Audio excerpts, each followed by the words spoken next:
ನಮಸ್ಕಾರ, ನೀವು ನೋಡ್ತಾ ಇದ್ರ ಬಾಸ್ ಟಿವಿ ಕನ್ನಡ. ನಾನು ಮಂಜುನಾಥ್ ಶ್ರೀನಿವಾಸ್. ಇವತ್ತು ನಮ್ಮ ಬಾಸ್ ಟಿವಿ ನಿನ್ನ ಜೊತೆ ನನ್ನ ಕತೆ ಸೀರಿಯಲ್ ಸೆಟ್ನಲ್ಲಿದೆ. ಸೊ ಈಗಷ್ಟೇ 500 ಸಂಚಿಕೆಗಳನ್ನು ಪೂರೈಸಿ ಇಡೀ serial set full complete colourful ಆಗಿ ಒಂದು 500 ಎಪಿಸೋಡ್ ಕಂಪ್ಲೀಟ್ ಮಾಡಿರುವಂತಹ ಒಂದು ಸುಸಂದರ್ಭದಲ್ಲಿ ಸೆಲೆಬ್ರೇಷನ್ ಮೋಡ್ನಲ್ಲಿದೆ. ಸೊ ಈಗ ನಮ್ಮ ಜೊತೆ ದೇವಯಾನಿ ಪಾತ್ರದ ಮೂಲಕ ಕನ್ನಡ ಕುರಿತರೆ ವೀಕ್ಷಕರನ್ನ ತಮ್ಮ ಕದರು, ಲುಕ್ಸು, ಆಟಿಟ್ಯೂಡು, ಈ ಥರ ವಿಲನ್ ರೋಲಲ್ಲಿ ಆರ್ಭಟಿಸ್ತಾ ಇರುವಂತಹ ಮಲಿನಾ ತಾರಾ ಅವರು ನಮ್ಮ ಜೊತೆ ಇದ್ದಾರೆ. ಸೊ ಸದ್ಯಕ್ಕೆ ನಮ್ಮ ಬಾಸ್ ಟಿವಿ ಆಂಕರ್ ಆಗ್ತಾ ಇದ್ದಾರೆ. ಸೊ ಇಲ್ಲೂ ವಿಲನ್ ಆಗ್ಬಿಟ್ರೆ ಮತ್ತೆ ನನ್ನ ಕೆಲಸ ಕಷ್ಟ ಅಲ್ಲ. ಸೊ ಹಾಗಾಗಿ ನಾನೇ ರಿಕ್ವೆಸ್ಟ್ ಮಾಡ್ಕೊತಾ ಇದ್ದೀನಿ. ಹಾಯ್ ಮೇಡಮ್, ಹೇಗಿದ್ದೀರಾ? Deal madam. ಹಲೋ ಹಲೋ, ನಮಸ್ತೆ. ಹೇಗಿದ್ದೀರಾ ಮೇಡಮ್? ಈಗ ವಿಲನ್ ಅಂದ ತಕ್ಷಣ ಕನ್ನಡ ಕುರಿತರೆ ವೀಕ್ಷಕರಿಗೆ ನೀವೇ ನೆನಪಾಗ್ತಿರುವಂಥದ್ದು, ಆ ದೊಡ್ಡ ಕಣ್ಣು, ಆ ಆಟಿಟ್ಯೂಡು, ಆಮೇಲೆ ಅವರಿಬ್ಬರನ್ನ ದೂರ ಮಾಡುವಂಥದ್ದು, ಆಮೇಲೆ ನಿಮ್ಮ ಪ್ಲಾನ್ಸ್ ವರ್ಕೌಟ್ ಮಾಡುವಂಥದ್ದು, ಈ ಥರ ಎಲ್ಲ ಆಗ್ತಾ ಇದೆ. ಸೊ ಹೇಗೆ ನಡೀತಿದೆ? ಹಾಗೇನೆ ಸಾಕಷ್ಟು ಪ್ರಶಂಸೆಗಳ ಸುರಿಮಳೆ ಬರ್ತಾ ಇದೆ ನಿಮ್ಮ ಆ್ಯಕ್ಟಿಂಗ್ಗೆ. Thank you so much. Actually ಹೌದು, ದೇವಯಾನಿ ಪಾತ್ರ ತುಂಬ ಚಾಲೆಂಜಿಂಗ್ ಆಗಿರುವಂತಹ ಪಾತ್ರ. ವಿಲನ್ ಅಂತ ಹೇಳಿದ್ರೆ ಈಗ ಎಲ್ರಿಗೂ ಗೊತ್ತಿದ್ದು, ಈಗ ನೀವು ಹೇಳಿದ್ರಲ್ಲ ಬೇರೆ ಬೇರೆ ಮಾಡೋದು, ಆ ಥರದ್ದೆಲ್ಲ ಮಾಡ್ತೀನಿ ಅಂತ ಹೇಳಿ ಎದುರುಗಡೆಗೆ ಸವಾಲೊಡ್ಡಿ ಮಾಡೋ ಅಂಥದ್ದು ವಿಲನ್ನು. ಬಟ್ ಇದು ಹೇಗೆ ಅಂದರೆ ಸುಮಾರು ಶೇಡ್ಸ್ ಇದೆ. ಎಲ್ಲರ ಮುಂದೆ ಒಳ್ಳೆ ಥರ ಇರಬೇಕು, ಬಟ್ ಒಳಗಡೆನೆ ಮಸ್ಲತ್ ನಡೆಸಿ ಅದನ್ನು ಸಾಧಿಸೋದು ಇದೆಯಲ್ಲ, ಇಟ್ಸ್ ಏನೋ ತುಂಬ ಟಫ್ ಜಾಬ್ ಇದು. ಸೊ ಅದನ್ನು ದೇವಯಾನಿ ಹೇಗೆ ನಿಭಾಯಿಸ್ತಾಳೆ ಅನ್ನೋದೇ ಇಟ್ಸ್ ಚಾಲೆಂಜ್. ಈ ಪಾತ್ರ ನಿಜವಾಗ್ಲೂ ಬಿಗಿನಿಂಗಲ್ಲಿ ಒಪ್ಕೊಳ್ಳೋವಾಗ ನನಗೂ ಸ್ವಲ್ಪ ಅಳುಕಿತ್ತು. ಹೆಂಗೆ ತಗೋತಾರೆ ಜನ, ಯಾವಾಗಲೂ ಸಾಫ್ಟಾಗಿ ಹಂಗೆ ಮಾಡಿದ್ದು, ಅಂದರೆ ನೆಗೆಟಿವ್ ಶೇಡ್ ಮಾಡಿದ್ದೀನಿ ನಾನು ಹೀರೋಯಿನ್ ಆಗಿ ಮಾಡಿದಾಗ್ಲೂ. ಬಟ್ ಇವಾಗ ಅಂದಾಗ ನಮಗೆ ಫ್ಯಾಮ್ಲಿನೂ ಇದಾಗುತ್ತೆ. ಇವಾಗ ಮದುವೆ ಮಕ್ಕಳು ಅಂತೆಲ್ಲ ಬಂದಾಗ ಮಕ್ಕಳು ಸ್ಕೂಲಲ್ಲಿ ಫ್ರೆಂಡ್ಸ್ ಎಲ್ಲ ನಿಮ್ಮ ಮಮ್ಮಿ ಹಿಂಗೆ ಹಂಗೆ ಅಂದರೆ ಮಕ್ಕಳು ಹೇಗೆ ತಗೋತಾರೆ ಅನ್ನೋದು ಒಂದು ಬಂತು ನನ್ನ ತಲೆಗೆ. ಸೊ ಅದನ್ನೆಲ್ಲ ಯೋಚನೆ ಮಾಡಿದಾಗ ಓಕೆ, ಈಗಿನ ಇದರಲ್ಲಿ ನಾವು ಅಂದ್ಕೊಂಡು ಹಾಗಿಲ್ಲ ಈಗಿನ ಜನ್ರೇಷನು. ಸೊ ನನ್ನ ಮಕ್ಕಳು ನೋಡ್ತಾರೆ ನನ್ನ ಸೀರಿಯಲು, ನನ್ನ ಕಾಲೆಳಿತಾರೆ ಮನೆಯಲ್ಲಿ ಕೂತ್ಕೊಂಡು ಒಟ್ಟಿಗೆ ನೋಡುವಾಗ, ನನ್ನ ಗಂಡ ಆಗಿರ್ಬೋದು, ಮಕ್ಕಳಾಗಿರ್ಬೋದು. ಆ್ಯಂಡ್ ನಮ್ಮ ಅತ್ತೆ ಅಂತೂ ಒಂದು ಎಪಿಸೋಡು ಬಿಡಲ್ಲ. ಅವ್ರ ಫ್ರೆಂಡ್ಸ್ ಎಲ್ಲ ಹೇಳ್ಕೊಂಡು ಅವರೇ ಪಬ್ಲಿಸಿಟಿ ಕೊಟ್ಬಿಡ್ತಾರೆ. ಸೊ ಆ ಥರ ಎಲ್ಲ ವಿಷಯಗಳಲ್ಲಿ ನನ್ನ ಚಿಕ್ಕಮ್ಮಂದ್ರು ಆಗಿರ್ಬೋದು, ನಮ್ಮ ದೊಡ್ಡ ಕುಟುಂಬ ನಮ್ಮದು, ನನ್ನ ಕಸಿನ್ಸು, ನಮ್ಮ ಚಿಕ್ಕಮ್ಮಂದ್ರು, ದೊಡ್ಡಮ್ಮ, ಮಾವಂದ್ರು, ನನ್ನ ಕಸಿನ್ಸ್ ಎಲ್ಲ ಒಂದು 100 ಜನ ಸೇರ್ತೀವಿ. ಸೊ ಮುಂಚೆ ಏನು ಹೇಳೋದು, ಈಗ ಈ ದೊಡ್ಡ ಕುಟುಂಬದಲ್ಲಿ ಸುಮಾರು ತಿಂಗಳಿಗೊಂದು ಫಂಕ್ಷನ್ ಬರ್ತಾನೆ ಇರುತ್ತೆ. ಮುಂಚೆ ಎಲ್ಲ ಬರಲ್ಲ ಅಂದಾಗ ಯಾಕೆ ಬರಲ್ಲ ಅನ್ನೋದೊಂದು ಪ್ರಶ್ನೆ ಇರೋದು. ಈಗ ಎಲ್ರಿಗೂ ಅರ್ಥ ಆಗಿದೆ. ಅದೇ ಹೇಳಿದ್ನಲ್ಲ, ಈಗಿನ ಎಲ್ರಿಗೂ ಒಂದು ಮೆಚುರಿಟಿ ಬಂದಿದೆ. ಎಲ್ಲರೂ ಅರ್ಥ ಮಾಡ್ಕೊಳ್ತಾರೆ, ಶೂಟ್ ಇದೆ ಅಂತ. ಸೊ ಹಾಗಾಗಿ ನನಗೆ ನನ್ನ ಕೆಲಸನ ಸುಲಭವಾಗಿ ನಿಭಾಯಿಸೋಕ್ಕೆ ಸಾಧ್ಯ ಆಗ್ತಾ ಇದೆ. ಆ್ಯಂಡ್ ದೇವಯಾನಿ ಪಾತ್ರ ನೀವೆಲ್ಲರೂ ಮೆಚ್ಕೊಂಡಿದ್ದೀರಿ. ಈ ಪಾತ್ರದ ಮೂಲಕ ನನ್ನ ಗುರುತಿಸ್ತಾ ಇದ್ದಾರಲ್ಲ, ಅದು ನನಗೆ ನಿಜಕ್ಕೂ ಸಂತೋಷ ಕೊಡ್ತಾ ಇದೆ. ಎಲ್ಲೇ ಹೋದ್ರೂ ಮಲಿನಾ ತಾರಾ ಇವರೊಬ್ರು ಕಲಾವಿದರು ಅಂತ ಹೇಳೋದು ಬೇರೆ. ನಿನ್ನ ಜೊತೆ ನನ್ನ ಕಥೆಯಲ್ಲಿ ದೇವಯಾನಿ ಹೋದ ತಕ್ಷಣ, ಮೊನ್ನೆನೂ ಅಲ್ಲಿ ಶಾಪಿಂಗ್ ಹೋದಾಗ ದೇವಯಾನಿ ಮ್ಯಾಮ್ ಅಂತ ಅಂದರು. ಏನು ಮ್ಯಾಮ್ ನೀವು ಅವ್ರಿಗೆ ಇಷ್ಟು ಮೂಟೆ ಕಳಿಸ್ತೀರಿ, ನಮ್ಗೊಂದೆರಡು ಮೂಟೆ ದುಡ್ಡು ಕಳಿಸಿ ಅಂತಾರೆ. ಸೊ ಹಾಗೆಲ್ಲ ಕಾಲೆಳಿತಾರೆ. ಸೊ ಈ ಪಾತ್ರದ ಮೂಲಕ ಹತ್ರ ಆಗಿರೋದು ನಿಜಕ್ಕೂ ಖುಷಿ ಕೊಟ್ಟಿರುವಂತ ವಿಷಯ. ನಮ್ಗೇನಾದ್ರೂ 1-2 ಮೂಟೆ ಕೊಡ್ತೀರಾ ಮೇಡಮ್? ಹೊಸ ಪೋಸ್ಟ್ ಕೊಡ್ತಾ ಇದೀವಿ ಆಂಕರ್ ಮಾಡೋದಕ್ಕೆ. ನಾನು ಹೇಳಿದನ್ನೆಲ್ಲ ಕೇಳಿದ್ರೆ ಮೂಟೆ ದುಡ್ಡು ಕೊಡ್ತೀನಿ, ಇಲ್ಲ ಅಂದ್ರೆ ಡೀಲ್ ಕುದುರಿಸ್ತೀನಿ ಭದ್ರಂಗೆ. ಈಗ ಪಾತ್ರದ ಮೂಲಕ ದೇವಯಾನಿ ಮೂಲಕ ಆರ್ಭಟ ಅಂತೂ ಮಾಡ್ತಾ ಇದ್ರ. ದೇವಯಾನಿ ಅವರು ಬಿಟ್ಟು ಈಗ ಮಲಿನಾ ತಾರಾ ಅವರು ಅಂದ್ರೆ ಎಲ್ರಿಗೂ ಇಷ್ಟ. ಅದೇ ರೀತಿ ದೇವಯಾನಿ ಕ್ಯಾರೆಕ್ಟರ್ ಕೂಡ ತುಂಬಾ ಇಷ್ಟ ಎಲ್ರಿಗೂ. ಸೊ ವಿಲನ್ ಆಗಿ ಆರ್ಭಟ ಅಂತೂ ಮಾಡಿದ್ದಾಯ್ತು, ಸ್ಮಾಲ್ ಸ್ಕ್ರೀನ್ ವ್ಯೂವರ್ಸ್ ಎಲ್ಲ ನಿಮ್ಮನ್ನು ಮೆಚ್ಕೊಂಡಿದ್ದು ಆಯ್ತು. ಆದ್ರೆ ಸೆಟ್ ಅಲ್ಲಿ ದೇವಯಾನಿ ಅವರು ಎಷ್ಟು ಸ್ವೀಟ್ ಆಗಿರ್ತಾರೆ ಅನ್ನುವಂಥದ್ದು ಈಗ ನಿಮ್ಮ ಸೆಟ್ ಅವ್ರ ಹತ್ರ ನೀವೇನೆ ಹೋಗಿ ಆಂಕರ್ ಆಗಿ ಈಗ ನಿಮ್ಗೆ ಕೊಡ್ತಾ ಇದ್ದೀನಿ. ನೀವೇ ಆಂಕರ್. ಆಕ್ಚುಲಿ ಸೆಟ್ ಅಲ್ಲಿ ನಾನೇ ಫಸ್ಟ್ ಹೇಳ್ಬಿಡ್ತೀನಿ, ನನ್ನ ಇದು ನೋಡೋಣ, ಮಿಕ್ಕಿದವರೆಲ್ಲ ಏನು ಹೇಳ್ತಾರೆ ಅಂತ ನೋಡೋಣ. ಸೆಟ್ಟಲ್ಲೇ ಆ್ಯಕ್ಚುಲಿ ಸೈಲೆಂಟ್ ಆಗಿರೋದು ನಾನು ಒಬ್ಬಳೆ, ಸ್ವಲ್ಪ ರಿಸರ್ವ್ಡ್ ಆಗಿ ನಾನಾಯಿತು ನನ್ನ ಕೆಲಸ ಆಯಿತು ಅಂತ ಒಂದು ಡಿಸಿಪ್ಲಿನ್ ಆಗಿ. ಇವರು ಎಲ್ಲರೂ ರೇಗಿಸ್ತಿರ್ತಾರೆ ಪ್ರಿನ್ಸಿಪಲ್ ಅಂತ. ಐ ಥಿಂಕ್ ನನಗಿಂತ ನಮ್ಮ ಭೂಮಿನ ಕೇಳಿದ್ರೆ ಚೆನ್ನಾಗಿ ಹೇಳ್ತಾಳೆ. ಭೂಮಿ ಆ್ಯಕ್ಚುಲಿ ಭೂಮಿ ಮತ್ತು ದೇವಯಾನಿ ತೆರೆ ಮೇಲೆ ಏನು ಕಾಣಿಸ್ಕೊಳ್ತಾರೆ ಹಾಗಿಲ್ಲ. ನಿಜವಾಗ್ಲೂ ನಾವು ಬೆಳಿಗ್ಗೆ ಶೂಟಿಂಗ್ ಬಂದಾಗ ಅದರ ತದ್ರೂಪವಾಗಿರ್ತೀವಿ ನಾವು. ಈ ಹುಡುಗಿ ಅಂತೂ ಶಿ ಇಸ್ ವೆರಿ ಸ್ವೀಟ್. ಎಲ್ಲರ ಜೊತೆಗೇನು ಹೊಂದ್ಕೊಂಡು ಕಾಲೆಳಿತಾಳೆ, ತುಂಬ ತರಲೆ ಮಾಡ್ತಾಳೆ. ಬೆಳಿಗ್ಗೆ ಹಿಂಗೆ ನಗ್ನಗ್ತಾ ಯಾರಿಗೂ ಒಂಥರ ಏನೋ ಒಂದು ನಿದ್ದೆ ಬರ್ತಿದೆ ಅಥವಾ ಆಯಾಸ ಆಗ್ತಿದೆ ಅಂತ ಅದು ಯಾರಿಗೂ ಕಾಣಿಸ್ಕೊಳ್ಳೋದಿಲ್ಲ. ಹಂಗೆ ಎಲ್ಲರನ್ನೂ ನಗ್ನಗ್ತಾ ಇಟ್ಕೊಂಡಿರ್ತಾಳೆ. ಸೊ ಇವ್ರು ಕೇಳ್ತಿದ್ದಾರೆ ದೇವಿಯಾನಿ ಸೆಟ್ಟಲ್ಲಿ ಹೇಗಿರ್ತಾರೆ ಅಂತ. ದೇವಿಯಾನಿ ಅಮ್ಮ ನಾನು ಹಾಗೆ ಅವ್ರನ್ನ ಕರೆಯೋದು. Off screen she so sweet. And ನಮಗೆಲ್ಲ ಇವರು ತಿಂಡಿ ಎಲ್ಲ ತಂದ್ಕೊಡ್ತಾರೆ. ನನಗೆ ಏನಾದರೂ ಹೊಟ್ಟೆ ಹಸಿತು ಅಂದರೆ ನಾನು ಹಿಂಗೆ ನೋಡ್ತೀನಿ, ಅವ್ರಿಗೆ ಗೊತ್ತಾಗ್ಬಿಡುತ್ತೆ ತಿಂಡಿ ಬೇಕಾ ಅಂತ ಅಂದ್ಬಿಟ್ಟು ನನ್ನ ಕರ್ಕೊಂಬಂದು ಶಾರ್ಟ್ ಮಧ್ಯದಲ್ಲೇ ನೀನು ಪಾಪ ಅಂತ ಹಂಗೆ ಕೊಟ್ಬಿಡ್ತಾರೆ. ಹಿಂಗೆ ಅಂತ ಅಂದ್ಕೊಂಡು ತಿಂದಿರೋದು. ನಾವು ಸ್ಕೂಲಲ್ಲೆಲ್ಲ ಲಾಸ್ಟ್ ಬೆಂಚಲ್ಲಿ ಮಾಡ್ತಿದ್ವಲ್ಲ ಆ ಥರ. ಸೊ ಯಾರಿಗಾದ್ರೂ ಹೊಟ್ಟೆ ಹಸಿದ್ರೆ ಕಾಂಟ್ಯಾಕ್ಟ್ ದೇವಿಯಾನಿ.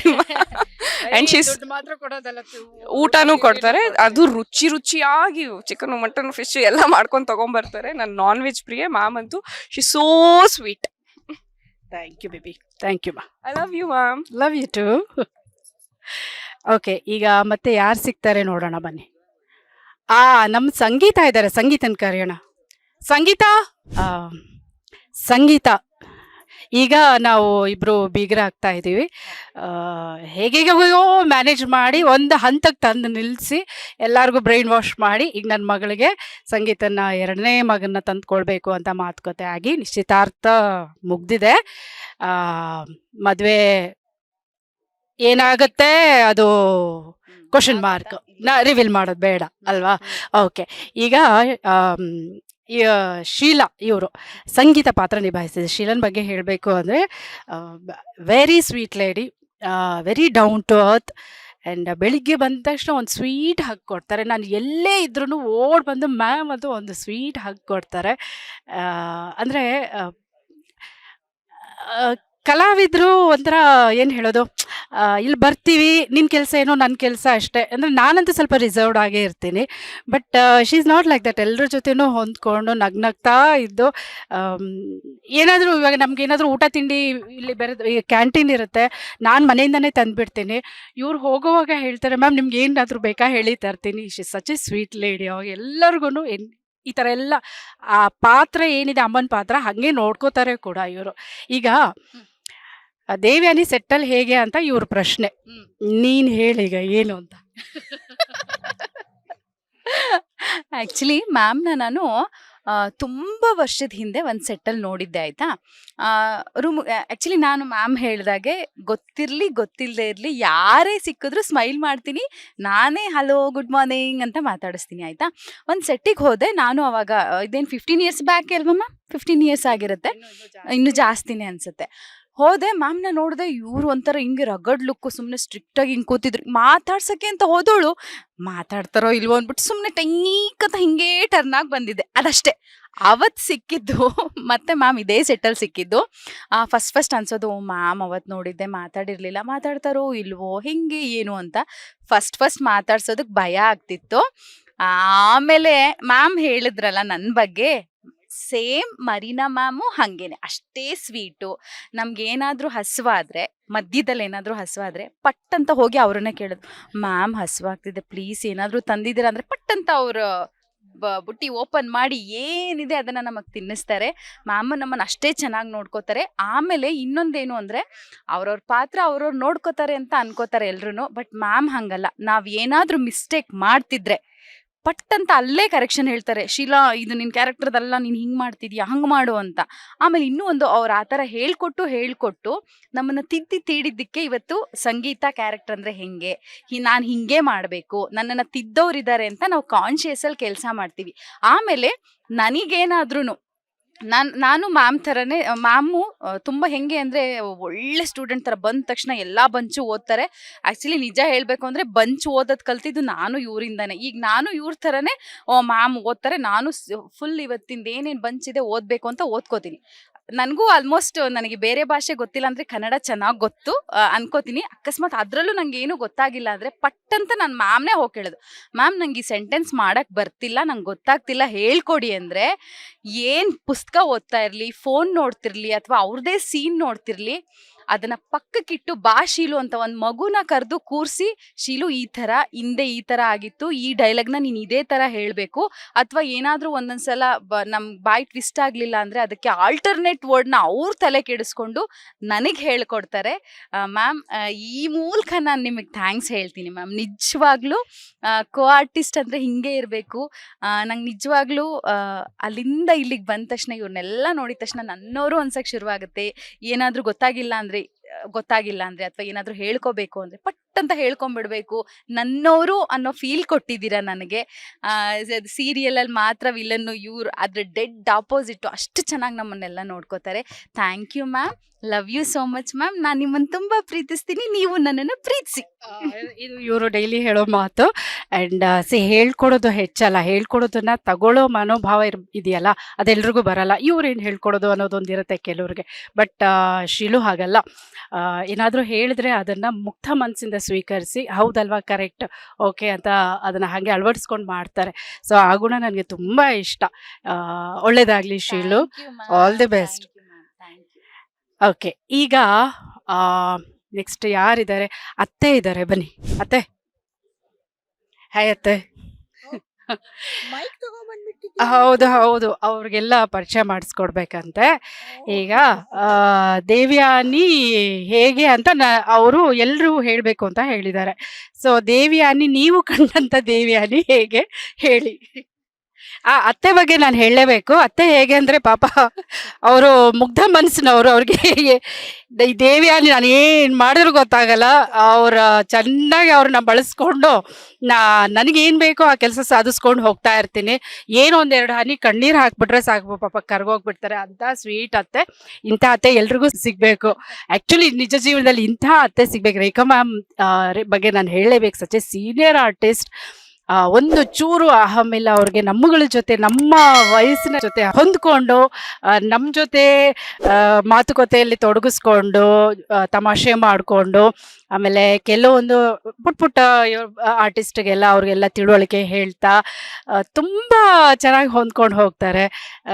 ಆ್ಯಕ್ಚುಲಿ ಇವ್ರ ಜೊತೆ ಸ್ಕ್ರೀನ್ ಹಂಚ್ಕೊಳ್ತಿರೋದು ಒಂದು ಖುಷಿ ವಿಷಯ. ಈಗ ನೋಡೋಣ ಅತ್ತೆ, ದೇವ್ಯಾನಿ ಬಗ್ಗೆ ನಿಮ್ಗೆ ಏನು ಅನ್ಸುತ್ತೆ ಅತ್ತೆ, ಹೇಳಿ. First of all thank you Devyani and Marina. ಏನು ಹೇಳಲಿ ನಾನು. ದೇವ್ಯಾನಿ ಹೇಳಿದ ಹಾಗೆ ನಾನು ನಂಬಿಡ್ತೀನಿ. ಅವಳ ಪಾಪ ಏನು ಹೇಳಿದ್ರು ನಂಬ್ತೀನಿ. ಆಮೇಲೆ ಕೆಲವರು ಅವಳು ಈ ಥರ ಬೇಕು ಅಂತ ಮಾಡ್ತಿದ್ದಾಳೆ ಅಂದಾಗ ಕೂಡ ನಂಬ್ತೀನಿ. ಕೋಪ ಮಾಡ್ಕೋತೀನಿ, ಬೈತೀನಿ, ಅಂತೀನಿ.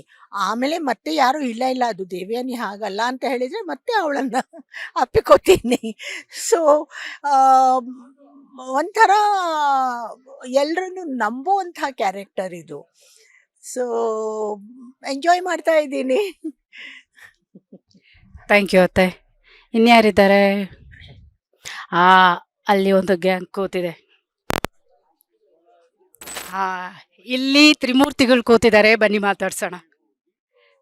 Hello, hope I am not disturbing you. Okay, ಈಗ ಫಸ್ಟ್ ಪರಿಚಯ ಮಾಡಿಸ್ಕೊಟ್ಬಿಡ್ತೀನಿ ನಾನು. ಇವರು ಸದಾನಂದ್, ನಿಷ್ಠಾವಂತ ಪೊಲೀಸು. ಇವ್ರ ಸಾಹೇಬ್ರು ಏನು ಹೇಳ್ತಾರೋ ಅದನ್ನು ಚಾಚು ತಪ್ಪದೆ ಪಾಲಿಸೋ ಅಂಥ ಒಬ್ಬ ವ್ಯಕ್ತಿ. ಆ್ಯಕ್ಚುಲಿ ಸದಾನಂದ ಅಂದರೆ ನನಗೂ ಸ್ವಲ್ಪ ಇಷ್ಟ ಆಗಲ್ಲ ದೇವ್ಯಾನಿಗೆ, ಯಾಕೆಂದರೆ ಯಾವಾಗಲೂ ಸಾಹೇಬ್ರಿಗೆ ಇವರು ಅವ್ರ ಪರವಾಗೇ ಇರ್ತಾರೆ ಅಂತ. ಇವರು ಶ್ರವಣ್ ನನ್ನ ಭಾವ. ಇವರು ಯಾವುದೋ ಒಂದು ಗಳಿಗೆಯಲ್ಲಿ ಪಾಪ ಏನೋ ಒಂದು ಮಾಡಿದ್ದ ಕಾರಣಕ್ಕೆ ನನ್ನ ಗಂಡ ಆತ್ಮಹತ್ಯೆ ಮಾಡಿಕೊಂಡು ಸತ್ತೋಗ್ಬಿಟ್ಟಿರ್ತಾರೆ. ಅದೊಂದು ರೀಸನ್ ಇಟ್ಕೊಂಡು ಪಾಪ ಇವತ್ತಿನವರೆಗೂ ನಾನು ಇವ್ರನ್ನ ಗೋಳೈಕೋತಾ ಇದ್ದೀನಿ. ಪಾಪ ಅವ್ರಿಗೆ ಗೊತ್ತಿಲ್ಲದೆ ನಾನು ಎಲ್ಲೆಲ್ಲೇ ಹಳ್ಳ ತೋಡ್ತೀನಿ ಅಲ್ಲೆಲ್ಲ ಬಿದ್ದೋಗ್ತಾ ಇರ್ತಾರೆ ಇವರು. ಆ್ಯಂಡ್ ಇವರು ರಾಮನಾರಾಯಣ್, ಅಜಿತ್ನ ಅಪ್ಪ.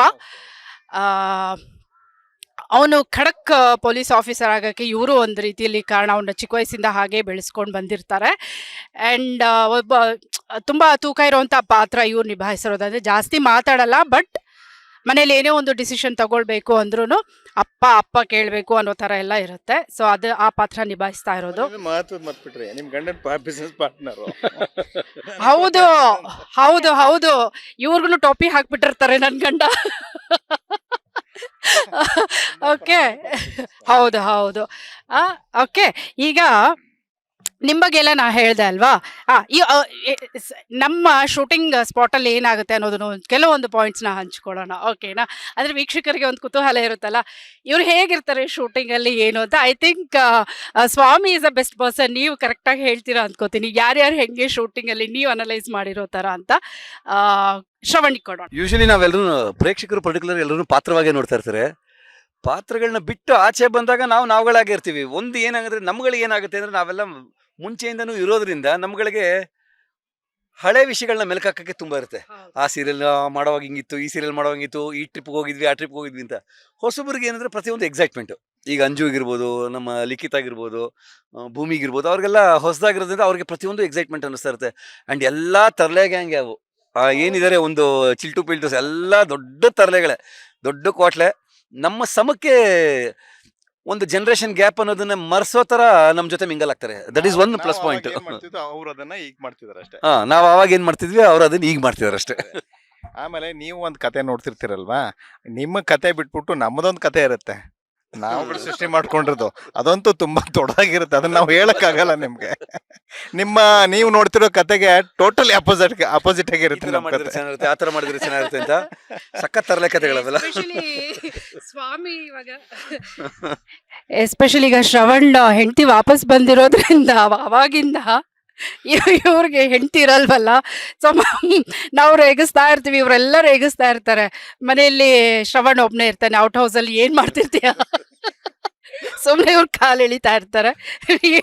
ಇಲ್ಲೆಲ್ಲ ಸೀನ್ ಮಾಡುವಾಗ ನಮ್ಮ ಮನೆ ನೀ ಹೇಳ್ಸಂತ. ಈಗ ನೋಡಿ, ನಿಮ್ ಕತೆ ಬೇರೆ, ನಮ್ ಕತೆನ ನೀವು ತುಂಬಾ ಸೀರಿಯಸ್ ಆಗಿ ತಗೋಬಿಡಿ, ನಾವು ಸೀರಿಯಸ್ ಆಗಿ ತಗೋತೀವಿ. ನಮ್ಮ ಕತೆ ಪ್ರಕಾರ ಸಂಗೀತ ನನ್ನ ಎರಡನೇ ಹೆಂಡತಿ, ಪಲ್ಲವಿ ಮೊದಲನೇ ಹೆಂಡತಿ, ಪಲ್ಲವಿ ಮಗಳು ಅಪೇಕ್ಷಾ, ಆಮೇಲೆ ಸಂಗೀತನ ಮಕ್ಕಳು ನಮ್ಮ ಅಜಿತ್ ಮತ್ತೆ ನಚ್ಚಿ.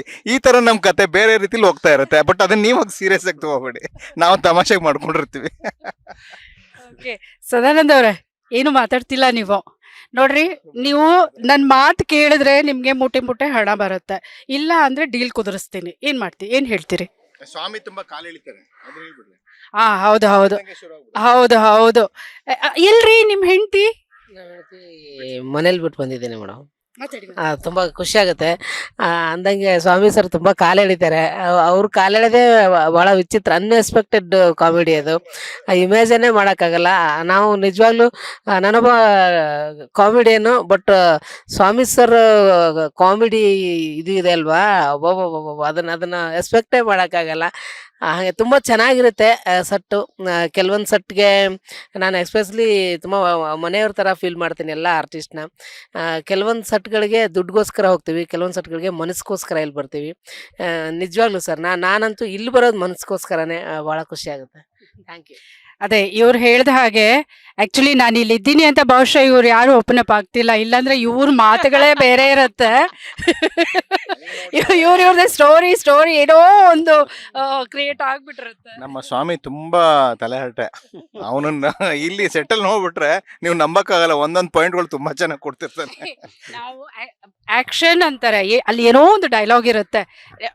ರೀಸೆಂಟ್ ಆಗಿ ಅಂದ್ರೆ ಶಾರದಾ ವಾಪಸ್ ಬಂದಿರ್ತಾಳೆ, ಅವಳಿಗೆ ಅಂದ್ರೆ ಹಳೆ ನೆನಪು ಹೋಗಿರುತ್ತೆ. ಅದನ್ನೆಲ್ಲ ಜ್ಞಾಪಿಸಿ ಇಲ್ಲಿಗೆ ಇದಕ್ಕೆ ಕರ್ಕೊಂಡು ಬರ್ಬೇಕು ಅಂತ ಇವ್ರು ತುಂಬಾ ಎಫರ್ಟ್ ಹಾಕ್ತಿರ್ತಾರೆ. ಆ ಹಳೆ ನೆನಪುಗಳನ್ನ ನೆನ್ಸೋಕೆ ಇವರು ಶಾರ್ಟಲ್ಲಿ ನಿಂತಿರ್ತೀವಿ, ಟಕ್ಕಂತ ಏನೋ ಒಂದು ಹೇಳ್ಬಿಡ್ತಾರೆ. ಎಲ್ಲಾರು ಹೆಂಗ್ ಸೀರಿಯಸ್ ಆಗಿ ಹೋಗ್ತಾ ಇರುತ್ತೆ ಶಾರ್ಟ್, ಹೆಂಗ್ ನಾವು ಕಂಟ್ರೋಲ್ ಮಾಡ್ಕೊಂಡಿರ್ತೀವಿ, ಅಲ್ಲೂ ಯಾರೋ ಒಬ್ರು ಕಸಕ್ ಅಂದ್ಬಿಡ್ತಾರೆ. ನಾವು ಎಲ್ರು ನಗೋಕ್ ಶುರು ಮಾಡ್ಬಿಡ್ತೀವಿ. 1 ಟೇಕ್ 2ನೇ ಟೇಕು, ಅದೇ ಎಲ್ರನ್ನು ನಗಸ್ಬಿಟ್ಟು ಇವ್ರು ಮಾತ್ರ ಸೀರಿಯಸ್ ಆಗಿರ್ತಾರೆ. So 1 take 2 take again and again.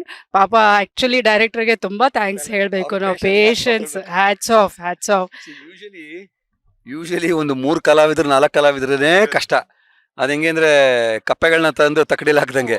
ಇಲ್ಲಿ 14-15 ಜನ ಹೋಗ್ತಾ ಈ ಸೀರಿಯಲ್ ಇನ್ನೊಂದು ಬ್ಯೂಟಿ ಏನಂದ್ರೆ ಯಾವ ಕ್ಯಾರೆಕ್ಟರ್ನು ಕಡಿಮೆ ಮಾಡ್ತಾ ಇಲ್ಲ, ಹೋಗ್ತಾ ಜಾಯ್ನ್ ಆಗ್ತಾ ಇದೆ ಹೊರತು. ಈಗ ಸದಾನಂದ ಇರ್ಬೋದು, ಪೊಲೀಸ್ ಸ್ಟೇಷನ್ ಇರ್ತಾರೆ, ನಮ್ಮ ಮನೆಗೂ ನಮ್ಮ ಮನೆ ಸದಸ್ಯನೇ ಆಗೋಗಿದ್ದಾರೆ. ಸೊ ಈ ಸೀರಿಯಲ್ ಬ್ಯೂಟಿನೇ ಅದು. ಬರ್ತಾ ಕ್ಯಾರೆಕ್ಟರ್ ಆ್ಯಡ್ ಆಗ್ತಾ ಹೋಗ್ತಾ ಈಗ ರಾಮನಾರಾಯಣ್ ತಂಗಿ ಮಗಳೊಬ್ಳು ಇಂಟ್ರೊಡ್ಯೂಸ್ ಆಗ್ತಾಳೆ. ಸೊ ಈ ತರ ಫ್ಯಾಮಿಲಿ ದೊಡ್ಡದಾಗ್ತಿದೆ ಹೊರತು ಆ ನ್ಯೂಕ್ಲಿಯಸ್ ಫ್ಯಾಮಿಲಿ ಆಗ್ತಿಲ್ಲ. That is one point. ಆಗ್ಲೇ ರಾಮ್ ಹೇಳಿದಾಗೆ ಇವತ್ತಿಗೆ ಎಷ್ಟೋ ಜನ ಬರೀ ಗಂಡ ಹೆಂಡತಿ ಮಗು ಅನ್ನೋ ಅಂಥವ್ರಿಗೆ ಈ ಫ್ಯಾಮಿಲಿ, ಈ ಸಂಭ್ರಮಗಳು, ಇಲ್ಲಾಗೋ ಒಂದು ಕಿತಾಪತಿಗಳಿರ್ಬೋದು, ಇಲ್ಲಾಗೋ ಒಂದು ಎಮೋಷನ್ಸ್ ಇರ್ಬೋದು, ಇದನ್ನೆಲ್ಲ ನೋಡಿದಾಗ definitely they'll miss, that is for sure. ಈ ಕಥೆಯ ಇನ್ನೊಂದು ಸ್ಪೆಷಾಲಿಟಿನೇ ಅದು ಕೂಡು ಕುಟುಂಬ. ಅಂದ್ರೆ ಎಲ್ಲರೂ ಒಟ್ಟಾಗಿ ಹಬ್ಬ ಹರಿದಿನಗಳಲ್ಲಿ ವ್ರತ ಆಗಿರ್ಬೋದು, ಪೂಜೆ ಆಗಿರ್ಬೋದು, ಅದನ್ನೆಲ್ಲ ಹೇಗ್ ಮಾಡ್ತೀವಿ, ಹೆಂಗ್ ಎಂಜಾಯ್ ಮಾಡ್ತೀವಿ, ಅದು ಕೂಡ ಬಹಳಷ್ಟು ಜನರಿಗೆ ಅದು ಇಷ್ಟ ಆಗಿದೆ. ಅದು ಒಂದು ಕಾರಣ. Okay. ನಾನು ತುಂಬಾ ಹೇಳಕ್ ಇಷ್ಟಪಡ್ತೀನಿ, ಯಾಕಂದ್ರೆ ಅಲ್ಲಿ ಹೇಳಕ್ ಮರ್ತೆ ನಾನು ಈಗ ಸದ್ಯಕ್ಕೆ ಬೆಳಗಾಂ ಶಿಫ್ಟ್ ಆಗಿದ್ರಿಂದ ನಾನು ಊರಿಂದ ಶೆಡ್ಯೂಲ್ ಶೂಟಿಂಗ್ ಇದ್ದಾಗ ಬರ್ತೀನಿ. ಇಲ್ಲಿ ಬಂದ್ಮೇಲೆ ಒಂದು ಎನರ್ಜಿನೇ ಬೇರೆ ಇರುತ್ತೆ. ಯಾಕಂದ್ರೆ ಇಲ್ಲೊಂದು ಕುಟುಂಬ, ನಮ್ದೊಂದು ಕುಟುಂಬ, ಈ ಕುಟುಂಬದಲ್ಲಿ ಕತೆ ಇದು ಇಲ್ಲ, ಭೇಟಿ ಮಾಡೋದು ಎಲ್ರು. ಆಮೇಲೆ ಶೂಟಿಂಗ್ ಮುಗಿದ ತಕ್ಷಣ ಮತ್ತೆ ಊರಿಗೆ ಹೊಟ್ಬಿಡ್ತೀನಿ. ಸೊ ನೆಕ್ಸ್ಟ್ ಶೆಡ್ಯೂಲ್ ಯಾವಾಗ ಬರುತ್ತೆ ಅಂತ ಕಾಯ್ತಾ ಇರ್ತೀನಿ. ಆಕ್ಚುಲಿ ಮೇನ್ ಪಾಯಿಂಟೇ ಬಿಟ್ಬಿಟ್ಟೆ ನಾನು. ಇವ್ರು ಕೇಳಿದ್ರು ನನಗೆ ದೇವಿ ಆನಿನ ಎಲ್ಲರೂ ಹೇಗೆ ನಾನು ಕಂಡಂತೆ ದೇವಿ ಆನಿ ಹೇಗೆ ಅನ್ನೋದನ್ನ ಹೇಳ್ಬೇಕು ಅಂತ ಹೇಳಿ. ಪ್ರಪಂಚದಲ್ಲಿ ಹಗಲು ಇದೆ ಅಂದ್ರೆ ರಾತ್ರಿನೂ ಇದೆ, ಒಳ್ಳೆತನ ಇದೆ ಅಂದ್ರೆ ಕೆಟ್ಟತನೂ ಇದೆ. ಈಗ ಬರೀ ರಾಮ ಸೀತೆ ಅಂತ ಇದ್ಬಿಟ್ಟು ರಾವಣ ಇಲ್ಲ ಅಂತಿದ್ರೆ ರಾಮಾಯಣನೇ ಆಗ್ತಿರ್ಲಿಲ್ಲ. ಬರೀ ಪಾಂಡವರು ಇದ್ಬಿಟ್ಟು ಕೌರವರು ಅವ್ರ ಪಾಡವರು ಇದ್ಬಿಟ್ರೆ ಮಹಾಭಾರತನೇ ನಡೀತಾ ಇರಲಿಲ್ಲ. ಅದೇ ತರ ಪ್ರತಿಯೊಂದು ಪಾತ್ರಗಳು ಅಂತ ಬಂದಾಗ ಒಂದು ನೆಗೆಟಿವ್ ಶೇಡ್ ಇರಬೇಕು. ನನ್ನ ಪಾಯಿಂಟ್ ಆಫ್ ವ್ಯೂ ಅಲ್ಲಿ ಇವತ್ತವರೆಗೂ ನಾನು ಹೇಳ್ತೀನಿ, ನೆಗೆಟಿವ್ ಶೇಡ್ ಇಲ್ಲ ಅಂದರೆ ಒಂದು ಕತೆ ಮುಂದೆ ಹೋಗೋದು ತುಂಬ ಕಷ್ಟ. ಇದು ನನ್ನ ಪರ್ಸನಲ್ ಅನುಭವ. ನಾನು ಮುಂಚೆ ಎಲ್ಲ ಎಷ್ಟೋ ಪ್ರಾಜೆಕ್ಟ್ಸಲ್ಲಿ ಹೀರೋ ಆಗಿ ಮಾಡಿದವನು ಕೊನೆಗೆ ನಾನು ನೆಗೆಟಿವ್ ಶಿಫ್ಟ್ ಆಗ್ಬಿಟ್ಟೆ. ಯಾಕೆಂದರೆ ನೆಗೆಟಿವ್ ಪಾತ್ರ ಮಾಡೋರಿಗೆ ಸ್ಕೈಸ್ ದ ಲಿಮಿಟ್. ಅವ್ರಿಗೆ ಯಾವುದೇ ಒಂದು ಚೌಕಟ್ಟಲ್ಲಿ ಆ್ಯಕ್ಟ್ ಮಾಡಬೇಕು ಅನ್ನೋದೇನಿರಲ್ಲ. ಒಳ್ಳೆಯವನಾಗಿರಬೇಕು ಅಂತಿಲ್ಲ, ಯಾರನ್ನೂ ಪ್ಲೀಸ್ ಮಾಡಬೇಕಾಗಿಲ್ಲ. ಅವ್ರದೇ ಕ್ಯಾಲ್ಕುಲೇಷನ್ಸಲ್ಲಿ ನಡೆಯುವಂಥ character negative character. So as A shed, negative character ಇಲ್ಲದೆ ಒಂದು ಸ್ಟೋರಿ ಮುಂದೆ ಹೋಗೋದಕ್ಕೆ ಸಾಧ್ಯನೇ ಇಲ್ಲ. ಸೊ ಅದನ್ನು ದೇವಿಯಾನಿ ಅವರು ತುಂಬ ಚೆನ್ನಾಗಿ ನಿಭಾಯಿಸಿದ್ದಾರೆ. ನಾನು ನೋಡಿದಂತೆ ನನ್ನ ಹೆಂಡತಿ ತಮ್ಮನ ಹೆಂಡತಿ, ನನ್ನ ಬಿಸ್ನೆಸ್ ಪಾರ್ಟ್ನರು. ಸೊ ನನ್ನ ಬಿಸ್ನೆಸ್ ಪಾರ್ಟ್ನರು ಒಂದು ಸ್ವಲ್ಪ ಕ್ರಿಮಿನಲ್ ಮೈಂಡ್ ಇರುತ್ತೆ. ನನ್ನ ಬಿಸ್ನೆಸ್ ಪಾರ್ಟ್ನರು ನನಗೆ ಮೋಸ ಮಾಡಿದ್ರಿಂದ ಅವನು ಶ್ರವಣ ಅರೆಸ್ಟ್ ಮಾಡಕ್ಕೆ ಬಂದಾಗ ಅವನು ಸೂಸೈಡ್ ಮಾಡ್ಕೊಳ್ಳೋ ಅಟೆಂಪ್ಟ್ಗೆ ಹೋಗಿರ್ತಾನೆ. ಆಕ್ಚುಲಿ ಪಾಪ ಇವರೆಲ್ಲ ಹಂಗೆ ಅಂದ್ಕೊಂಡಿದ್ದಾರೆ. ಪಾಪ ಅದಕ್ಕೆ ಕಾರಣ ರಮಣ್ ಅಲ್ಲ, ದೇವಿಯಾನಿನೇ. ರಮಣ್ ಒಳ್ಳೆಯವನೇ. ದೇವಿಯಾನಿ ದುಡ್ಡಿನ ಆಸೆಗೋಸ್ಕರ ಗಂಡನ ತಲೆಯೆಲ್ಲ ಸವರಿ ಬ್ರೈನ್ ವಾಶ್ ಮಾಡಿ. ಆಕ್ಚುಲಿ ಹೌದು, ನನಗಿದು ಗೊತ್ತಿರಲಿಲ್ಲ. ಯಾಕಂದ್ರೆ ರಾಮನ್ ಸ್ವಭಾವನ ಹಂಗೆ, ರಾಮನ್ನ ಯಾಮಾರಿಸಿ ಅವಾಗ ದುಡ್ಡು ಕೇಳ್ತಾ ಇರ್ತಾರೆ ದೇವಿಯಾನಿ. ಎಲ್ಲರೂ ಕೇಳ್ತಿರ್ತಾರಲ್ಲ, ಮೂಟೆ ದುಡ್ಡು ಎಲ್ಲಿಂದ ಹೆಂಗ್ ಕಳಿಸ್ತೀರಿ, ಎಲ್ಲಿಟ್ಟಿರ್ತೀರಿ ಅಂತ. ಹಿಂಗೆ ರಾಮಣ್ಣನ ಯಮಾರಿಸೋದು, ಒಂದಷ್ಟು ದುಡ್ಡು ಬ್ಯಾಂಕ್ ಅಕೌಂಟಿಗೆ ಹಾಕ್ಸಿ ಅನ್ನೋದು. ಡೀಲ್ ಕುದುರಿಸ್ತಾ ಇರ್ತೀನಿ, ಅವ್ರವ್ರಿಗೆ ಅಕೌಂಟಿಗೆ ಹಾಕ್ತಾ ಇರ್ತೀನಿ. Okay, thank you so much. Thank you. ಈಗ ಇಲ್ಲಿ ನಮ್ಮ ಭಾಗ್ಯಮ್ಮ, ಭೂಮಿಯಾದ ಅವ್ರ ತಾಯಿ, ನಮ್ಮ ದಿನನಿತ್ಯ ನಮಗೆಲ್ಲ ಏನೇನು ಬೇಕು ಬೇಡಗಳನ್ನ ನೋಡ್ಕೊಳ್ಳೋ ಅಂತ ನಮ್ಮ ಮನೇಲಿರುವಂಥ ಒಂದು ಸದಸ್ಯೆ ಪಲ್ಲವಿ. ಇವರು ಪಲ್ಲವಿ. ಭಾಗ್ಯಮ್ಮ ಪಾಪ ತುಂಬ ಇನ್ನೋಸೆಂಟು. ಈ ದೇವಿಯಾನಿ ಹಾಕಿರೋ ಗಾಳಕ್ಕೆ ಸಿಕ್ಕಿ ಕೊಲೆಗಾರ್ತಿ ಅನ್ನೋ ಆರೋಪ ಹೊತ್ಕೊಂಡು ಜೈಲುವಾಸ ಅನುಭವಿಸ್ತಾ ಇರೋವಂಥ ಪಾಪದ ಒಂದು ಹೆಂಗಸು. ಈಗ ಮನೆಗೆ ಬಂದಿದ್ದಾರೆ, ಅವರೇ ಮಾತಾಡ್ತಾರೆ. ಹೇಳಿ. ನಾನು ವೀರಣ್ಣ ತುಂಬ ಚೆನ್ನಾಗಿದ್ವಿ. ನಮಗೆ ಆದರೆ ಮಕ್ಕಳಿರಲಿಲ್ಲ. ಒಂದು ಸಣ್ಣ ಮಗು ನಮ್ಮ ಮನೆಗೆ ಬಂದಾಗ ತುಂಬ ಖುಷಿ ಪಟ್ಕೊಂಡು ಅವಳನ್ನ ಒಂದು 20 ವರ್ಷ ಚೆನ್ನಾಗಿ ನೋಡ್ಕೊಂಡ್ವಿ. ಸಡನ್ನಾಗಿ ನಮ್ಮ ಮನೇಲಿ ಒಂದು ತಿರುವು ಬಂತು. ಅದು ನೋಡಿದ್ರೆ ಈ ದೊಡ್ಡ ಮನೆಗೆ ಒಂದು ಲೀಡ್ ಆಗುತ್ತೆ ಅಂತ ಯಾವತ್ತೂ ಅನ್ಕೊಂಡಿರ್ಲಿಲ್ಲ. ನನ್ನ ಗಂಡ ಸತ್ತೋಗ್ತಾರೆ, ಆ ಆರೋಪ ನನ್ನ ಮೇಲೆ ಬಂತು. ನಾನು ಜೈಲಲ್ಲಿದ್ದೀನಿ. ಅದಕ್ಕೋಸ್ಕರ ಇವರಿಬ್ರು ಮದುವೆ ಆಗಿದ್ದಾರೆ ಅನ್ನೋದು ನನಗೆ ಆ್ಯಕ್ಚುಲಾಗಿ ಗೊತ್ತಿಲ್ಲ. 1 ವರ್ಷದ ಕಾಂಟ್ರಾಕ್ಟ್ ಅಂತೆ. ಬಟ್ 4 ತಿಂಗಳಾದ್ಮೇಲೆ ಇವರಿಬ್ರು ಮದುವೆ ಆಗಿದ್ದಾರೆ ಅಂತ ನನಗೆ ಗೊತ್ತಾಗುತ್ತೆ. ಒಂದು ಸಣ್ಣ ಶಾಕು, ಜೊತೆಗೆ ಒಂದಷ್ಟು ಖುಷಿ, ಅವರಿಬ್ರು ಮೇಲೆ ಪ್ರೀತಿ. ಇವತ್ತು ಅವರಿಬ್ರು ಹೇಗಿದ್ದಾರೆ ಅನ್ನೋದನ್ನ ನೋಡಿ ತುಂಬ ಖುಷಿ ಪಡ್ತಾ ಇದ್ದೀನಿ. ಈ ಮನೆಯವ್ರು ಎಲ್ಲರೂ ನನ್ನನ್ನು ತುಂಬ ಪ್ರೀತಿ ಕೊಟ್ಟು ತುಂಬ ಚೆನ್ನಾಗಿ ನೋಡ್ಕೋತಾ ಇದ್ದಾರೆ. ಜೈಲಲ್ಲಿ ಇದ್ದೀನಿ, ಆದರೆ ಈಗ ನನಗೆ ಹುಷಾರಿಲ್ಲ ಅಂತ ಹೇಳಿ ಪೆರೋಲ್ ಮೇಲೆ ಹೊರಗಡೆ ಬಂದಿದ್ದೀನಿ. ಆ್ಯಕ್ಚುಲಿ ಪಾಪ ಭಾಗ್ಯಮ್ಮಂಗೆ ಗೊತ್ತಿಲ್ಲ, ನಮ್ಮನೆಗೆ ಕರ್ಕೊಂಡು ಬಂದಿದ್ದೀವಿ. ಈಕೆ ಈ ಶಿಕ್ಷೆ ಎಲ್ಲ ಅನುಭವಿಸೋದಕ್ಕೆ ಕಾರಣ ದೇವಿಯಾನಿನೇ ಅನ್ನೋದು ಭಾಗ್ಯನ್ ಗೊತ್ತಿಲ್ಲ. ಪಾಪ ಬಂದಿದ್ದಾರೆ, ಗೊತ್ತಾದ್ರೆ ಏನ್ ಮಾಡ್ತಾರೋ ಗೊತ್ತಿಲ್ಲ. ಆಕ್ಚುಲ್ ಆಗಿ ನಾನು ಒಂದ್ಸಲ ನಾನು ವೀರಣ್ಣಂಗೆ ಹೇಳಿದ್ದೆ, ಅವಳು ಸಿಕ್ಕಿದಾಗ ನನಗೆ ಒಂದು ಅವಳು ಸರ ಹಾಕೊಂಡಿರ್ತಾಳೆ ಮತ್ತೆ ಅವಳದು ಚೆನ್ನಾಗಿರೋ ಒಂದು ಲಂಗ ಬ್ಲೌಸ್ ಅಲ್ಲಿ ಇರ್ತಾಳೆ. ಅದನ್ನೆಲ್ಲ ಒಂದು ಪೆಟ್ಟಿಗೆಯಲ್ಲಿ ಎತ್ತಿಟ್ಟಿದ್ದೆ. ಆ ಚೈನ್ ಏನಾದ್ರೂ ಸಿಕ್ಕಿತ್ತು ದಿನ ಮತ್ತೆ ಅವ್ರು ಯಾರು ಹೆತ್ತವ್ರು ಅಂತ ಗೊತ್ತಾದ್ರೂ ನನಗೆ ಇವಳನ್ನ ಬಿಟ್ಕೊಡೋ ಮನ್ಸಿಲ್ಲ ಅಂತ. ಅಕಸ್ಮಾತ್ ಈಗ ಅವಳು ನಿಜವಾದ ತಂದೆ ತಾಯಿ ಸಿಕ್ಬಿಟ್ರೆ ನಂಗೆ ಗೊತ್ತಿಲ್ಲ ಏನಾಗತ್ತೆ ಅಂತ. ಓಕೆ ಪಲ್ಲವಿ. ನನ್ನ ಪಾತ್ರದ ಬಗ್ಗೆ ಹೇಳಕ್ ಏನೂ ಇಲ್ಲ. ನಾನು ಮನೆ ಕೆಲಸದವಳು, ಆದ್ರೆ ಮನೆ ಕೆಲಸ ಮಾಡಲ್ಲ. ಎಲ್ಲಾ ಭೂಮಿನೇ ಕೇಳ್ತಾ ಇರ್ತಾರೆ, ಅವಳೇ ಅಡ್ಗೆ ಮಾಡ್ತಾಳೆ, ಎಲ್ಲಾ ಮನೆ ಕೆಲಸ ಭೂಮಿನೇ ಮಾಡೋದು. ನಾನು ಯಾಕಿದೀನಿ ಅಂತಾನೆ ನಂಗೆ ಗೊತ್ತಾಗ್ತಾ ಇಲ್ಲ. ಇವಾಗ ಸ್ವಲ್ಪ ಹೊತ್ತಿಗೆ ಮುಂಚೆ ರಾಮ್ ಹೇಳ್ತಿದ್ರಲ್ಲ, ಒಂದು ಸ್ಟೋರಿ ಕ್ರಿಯೇಟ್ ಮಾಡಿದ್ರಲ್ಲ, ಆ ಪಲ್ಲವಿನೇ ಈ ಪಲ್ಲವಿ. ಇವ್ರಿಗೆ ಮನೇಲಿ ಏನು ಕೆಲಸ ಕೊಡಲ್ಲ, ಅದಕ್ಕೆ ಅವರೆಲ್ಲ ಅವ್ರವ್ರಿಗೆ ಯಾರ್ಯಾರಿಗೆ ಏನೇನು ಅನುಕೂಲ ಇದೆಯೋ ಅವರೆಲ್ಲ ಸ್ಟೋರಿ ಕ್ರಿಯೇಟ್ ಮಾಡ್ಕೊಂಡ್ಬಿಟ್ಟಿದ್ದಾರೆ ಪಲ್ಲವಿ ಜೊತೆ. ಆಕ್ಚುಲಿ ಅವ್ರು ಹೇಳಿದ ಸ್ಟೋರಿ ಚಾನಲಿನ ಸ್ಟೋರಿ ಅಲ್ಲ, ಅವ್ರು ಮಾಡ್ಕೊಂಡಿರೋದು. ನನಗೇನು ಸ್ಟೋರಿ ಇಲ್ಲ ಅಂತ ಹೇಳ್ಬಿಟ್ಟು ಅವರೇ ಕ್ರಿಯೇಟ್ ಮಾಡಿ ಮಾಡಿ ಹೇಳ್ತಾ ಇರ್ತಾರೆ. ಇಲ್ಲೇ ಒಂದು ಸೀರಿಯಸ್ ಸೀನ್ ನಡೀತಾ ಇತ್ತು. ಬೆಂಕಿ ಹಚ್ಬಿಟ್ಟು ನಾನು ಭೂಮಿನ ಕಿಡ್ನಾಪ್ ಮಾಡಿ ರಾವಣನ್ ದೊಡ್ಡದು ಒಂದು ಇದು ಪೋಸ್ಟರ್ ಹಾಕಿರ್ತಾರೆ, ಇಲ್ಲೇ ಮಾಡಿದ್ದು. ಬೆಂಕಿ ಹಚ್ಬಿಟ್ಟು ಹಿಂದೆ ಕಿಡ್ನಾಪ್ ಮಾಡಿ ಅವಳನ್ನ ಕಟ್ಟಾಕ್ಬಿಟ್ಟು ಸಾಯಿಸ್ಬೇಕು ಅಂತ ಮಾಡಿರ್ತೇನೆ. ಆಮೇಲೆ ಅಜಿತ್ ಭೂಮಿ ಎಲ್ಲಿ ಅಂತ ಹುಡುಕ್ತಾ ಇದ್ವಿ, ತುಂಬ ಸೀರಿಯಸ್ ಆಗಿ ನಡೀತಾ ಇದೆ. ಸಡನ್ ಆಗಿ ನಾನು ಇಲ್ಲೆಲ್ಲ ಹುಡ್ಕೊಂಡು ಬರ್ತೀವಿ, ಬಂದ ತಕ್ಷಣ ಪಲ್ಲವಿ ಚೈ ತೂ ಅಂತ, ಏನಾಯ್ತು ಪಲ್ಲವಿ ನೋಡಿ ಮ್ಯಾಮ್, ಇವರು ಅಲ್ಲಿ ಡೈರೆಕ್ಟ್ರು ನೀವೇ ಮಾತಾಡ್ಕೊಂಡು ಆ ಕಡೆ ಹೋಗಿ ಹುಡ್ಕೊಂಡು ಬಂದಂಗೆ ಬನ್ನಿ ಅಂದರೆ, ಇವರುಗಳು ನಮ್ಮನೆ ಗಂಡು ಮಕ್ಳಿದಾರಲ್ಲ, ಪಲ್ಲವಿ ಅಲ್ಲಿ ಆ ಪೊದೆ ಹೋಗಿ ನೋಡ್ಕೊಂಡ್ ಬರೋಣವ, ಪಲ್ಲವಿ ಈ ಪೊದೆ ಬೇಡ, ನೀನ್ ನನ್ನ ಜೊತೆ ಬಾ ಅಂತ ಹೇಳಿ ಇವಳನ್ನ ತುಂಬಾ ಏನೋ ರೇಗಿಸ್ಕೊಂಡು ಪೀಡಿಸ್ತಾ ಇದ್ರಂತೆ.